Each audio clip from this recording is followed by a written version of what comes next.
جھیل بالکش میں گرتے ہیں۔ براعظم کا اندرونی حصہ سمندر سے تقریباً 3000 کلومیٹر کے فاصلے پر ہے۔ طبعی خطے۔ سطح کے اعتبار سے براعظم ایشیا کو 6 بڑے حصوں میں تقسیم کیا جاتا ہے۔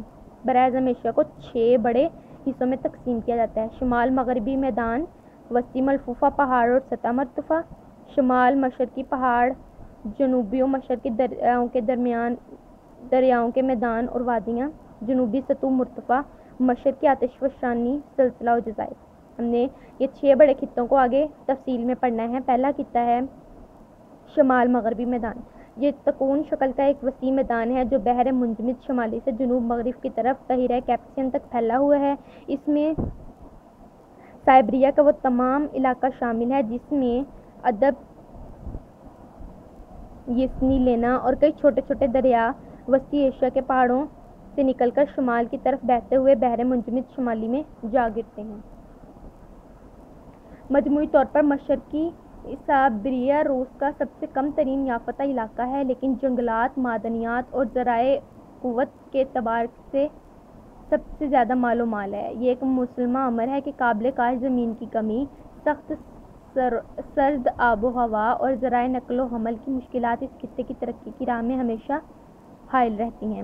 مغربی سائبیریا میں زیادہ تر دریائے اوب کا میدان شامل ہے۔ دریائے اوب اور اس کے معاون مغربی سائبیریا کے اس بڑے میدان کے شمالی حصے میں بہتے ہیں جو اس قدر سپاٹ ہے کہ ناقص نکاس آب کے سبب وہاں دلدلی علاقے پیدا ہو گئے ہیں۔ انتہائی شمال میں ٹنڈرا کی پٹی ہے اور اس کے جنوب میں ٹیکا کے مشہور جنگلات ہیں جس کا بیشتر حصہ برف سے مستور رہتا ہے۔ مغربی سائبیریا میں 56 درجہ ارض بلد کے قریب نیا جنگلات کے جنوب میں اسٹیپ کا عمل شامل ہو جاتا ہے کا علاقہ شروع ہو جاتا ہے۔ بارش کی کمی کی وجہ سے اس میں خشک کاشت عمل میں لائی جاتی ہے۔ بارش کی کمی وہاں بہت زیادہ رہتی ہے، اس وجہ سے خشک کاشت کا عمل زیادہ لایا جاتا ہے۔ مغربی سائبیریا کا جنوب مغربی حصہ التائی پہاڑوں کے حاشیائی علاقے پر مشتمل ہے۔ کچھ التائی شمال مغرب سے جنوب مشرق کی طرف پھیلا ہوا ہے۔ اس کوہستانی علاقے کی خاص شہرت اس کی معدنی دولت سے ہے۔ کس سے ہے؟ معدنی دولت سے۔ اس خطے کے بارے میں ایک خاص قابل ذکر یہ ہے کہ حال ہی میں یہاں کئی بڑے بڑے شہر وجود میں آ گئے ہیں۔ نقل و حمل کا بڑا ذریعہ ٹرانس سائبیرین ریلوے ہے جو اس خطے کے جنوبی حصے کو شرقاً غرباً عبور کرتی ہے۔ آگے ہے ہم نے دوسرا پڑھنا ہے وسطی ملفوفہ پہاڑی سلسلے۔ وسطی ملفوفہ پہاڑی سلسلے وسطی ایشیا مدبیج پہاڑی سلسلے، پرپیچ پہاڑی سلسلوں اور بین الکوہی سطوح مرتفع کا علاقہ ہے جو براعظم ایشیا سطح کے 5ویں حصے سے زیادہ رقبے پر گھیرے ہوئے ہیں۔ تکون کی شکل میں پھیلا ہوا ہے۔ یہ بھی تکون شکل میں ہی پھیلا ہے۔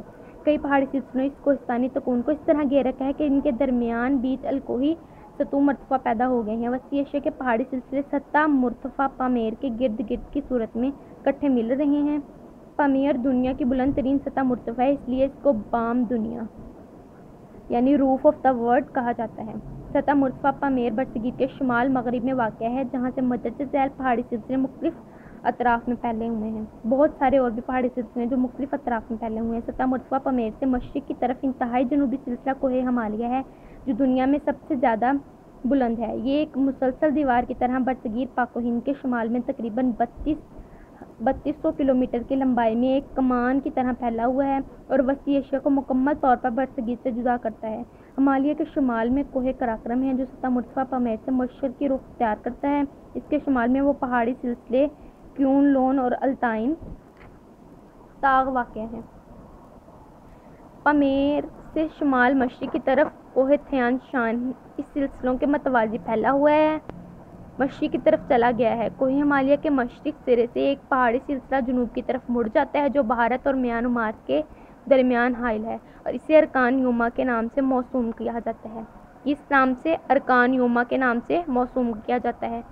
یہی پہاڑی سلسلے آگے چل کر جزائر انڈمان، نکوبار اور انڈونیشیا میں نمودار ہوتا ہے۔ یہی ایشیا کے مشرق ساحل کے ساتھ ساتھ کوسی صورت میں پھیلا ہوا کوہستان سلسلہ جزائر کیورائل، جاپان اور فلپائن میں سے گزرتا ہے۔ سطح مرتفع پامیر سے مغرب کی طرف جانے والا دو پہاڑی سلسلہ ہے۔ اس سلسلہ ہے کوہ ہندوکش جو مغرب کی طرف ایران کی شمالی سرحد کے ساتھ ساتھ جاتا ہے، اسے کوہ البرز کہتے ہیں۔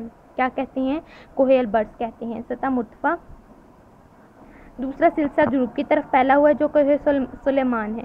اسی سلسلے درہ بولان سے گزر کر کوہ کرتھار بن جاتا ہے جو بلوچستان کو سندھ سے جدا کرتا ہے۔ پھر یہ مغرب کی طرف رخ کر کے ایران کی جنوبی سرحد کے ساتھ ساتھ چلتا ہے۔ یہ مکران اور زگرس کے پہاڑ ہیں۔ یہ سلسلہ خلیج فارس کے ساتھ ساتھ پھیلتا ہوا اپنی شمال شاخ کو کوہ البرز سے مل کر سطح مرتفع آرمینیا میں مل جاتا ہے۔ یہ کوہستان گرہ ترکی میں واقع ہے۔ کوہ البرز اور کوہ زگرس کے درمیان سطح مرتفع ایران ہے۔ کن کے کوہ البرز اور کوہ زگرس کے درمیان سطح مرتفع ہے جس کا مشرقی حصہ سستان کا میدان کہلاتا ہے اور ان کا مشرقی حصہ سستان کا میدان کہلاتا ہے۔ سطح مرتفع آرمینیا سے آگے مغرب کی طرف پھر پہاڑوں کے دو سلسلے ترکی کے شمالی اور جنوبی ساحلوں کے ساتھ ساتھ پھیلتے ہوئے یورپ میں داخل ہو جاتے ہیں۔ شمالی سلسلہ کوہ پونٹک اور جنوبی سلسلہ کوہ تارس کہلاتا ہے۔ ان دونوں سلسلوں کے درمیان سطح مرتفع اناتولیا ہے۔ مطلب سلسلہ کوہ پونٹک اور جنوبی سلسلہ کوہ تارس دونوں کے درمیان سطح مرتفع اناتولیا واقع ہے۔ اس سلسلے ہائے کوہ کے متوازی شمال کی طرف کوہ قاف ہے جو سیرہ کیسپیئن کے مشرقی کی طرف سے شروع ہو کر مغرب کی طرف جزیرہ نما کریمیا تک چلا جاتا ہے۔ وسطی ایشیا کے بڑے بڑے پہاڑی سلسلوں کے درمیان گرے ہوئے نشیبی علاقے سطح مرتفع کے نام سے موسوم کیے جاتے ہیں۔ کس نام سے؟ سطح مرتفع کے نام سے موسوم کیے جاتے ہیں۔